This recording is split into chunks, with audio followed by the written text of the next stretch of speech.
and only a tiny bit of this, the third chapter of David Copperfield, to read to you. I Have a Change is the name of the chapter, and David is spending 2 weeks with the Peggotty family, and he's having a very good time of it, falling in love with little Emily. But it is now going to be time for him to return home. Now, all the time I had been on my visit, I had been ungrateful to my home again, and had thought little or nothing about it.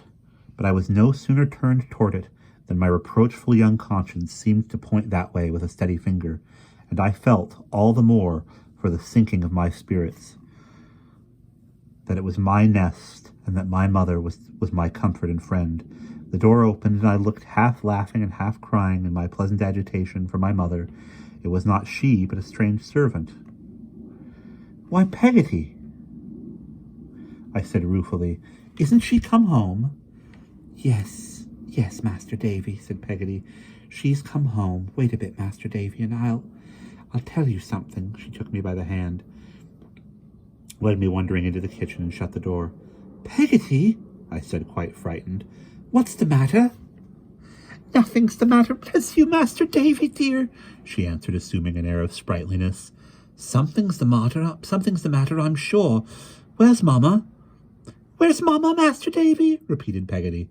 "Yes, why hasn't she come out to the gate, and what have we come in here for?" "Oh, she's not dead, Peggotty!" Peggotty cried out, "No!" with an astonishing volume of voice, and then sat down and began to pant, and said I had given her a turn. I gave her a hug to take away the turn, or give her another turn in the right direction, and then stood before her, looking at her in anxious inquiry. "You see, dear, I should have told you before now," said Peggotty, "but I hadn't an opportunity. I ought to have made it, perhaps, but I couldn't exactly." That was always the substitute for exactly in Peggotty's militia of words.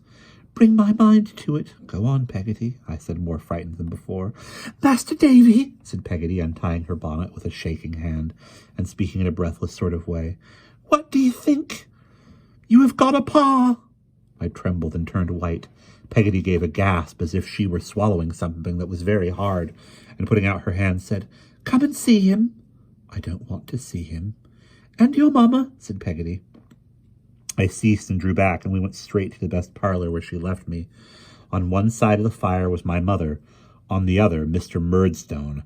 My mother dropped her work and arose hurriedly, but timidly, I thought. "Now, Clara, my dear," said Mr. Murdstone, "recollect, control yourself. Always control yourself. Davy boy, how do you do?"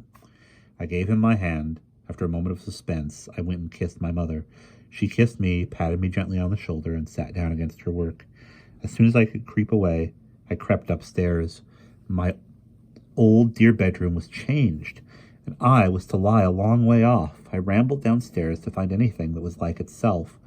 So altered it all seemed, and roamed into the yard. I very soon started back from there, for the empty dog kennel was filled up with a great dog, deep-mouthed and black-haired, like him, and he was very angry at the sight of me and sprang out to get at me. And that is the end of chapter 3.